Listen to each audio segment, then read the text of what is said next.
আসসালামু আলাইকুম। চাকরি পরীক্ষায় গণিত একটি গুরুত্বপূর্ণ বিষয়।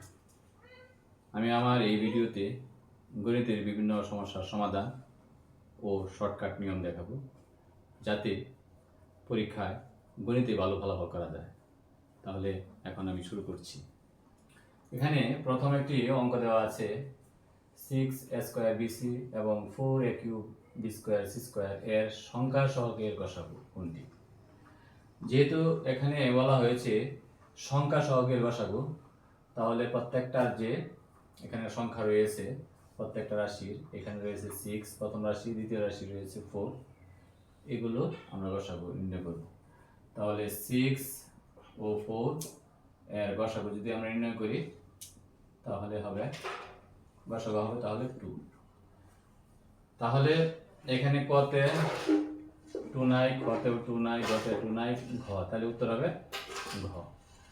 আর যদি এরকম বলা হতো যে এই দুইটা রাশির গসাগু নির্ণয়, তাহলে গসাগু হইতো 2 a স্কয়ার a কিউব, তাহলে a স্কয়ার, বি এখানে বি একটা বি দুইটা, তাহলে B a square B, C এখানে একটা সি, তাহলে a স্কয়ার বিসি, তাহলে হইতো খ।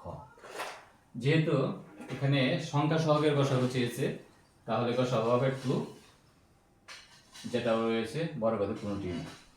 এবার আমি 2 নম্বর অঙ্কটিতে চলে যাব। 2 নম্বর অঙ্কটি রয়েছে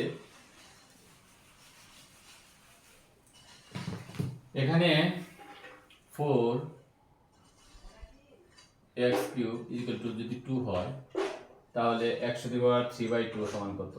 এখানে চারটা অপশন দেওয়া রয়েছে, তাহলে এটাকে আমরা এইভাবে লিখতে পারি, বা x to the power 3 whole to the power 1/4 equal to 2 লেখা যায়।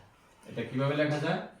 আমরা যদি এরকম ভাবে থাকে a to the power m n, তাহলে এটাকে লেখা যায় a to the power m whole to the power 1/n। এখন এটাকে যদি আমরা বর্গ করি, তাহলে বর্গ করার আগে 3 দিয়ে এখানে গুণ করি, 3/4 ইকুয়াল টু 2।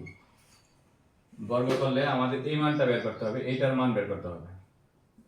তাহলে x টু দি পাওয়ার 3/4 বর্গ করে দিয়ে বর্গ করে 2 স্কয়ার, বা এখানে 2 দিয়ে কাটতে দিলে 3/2 সমান হচ্ছে 4। x টু দি পাওয়ার 3/2 সমান হলো 4, উত্তর হবে ছোট ক।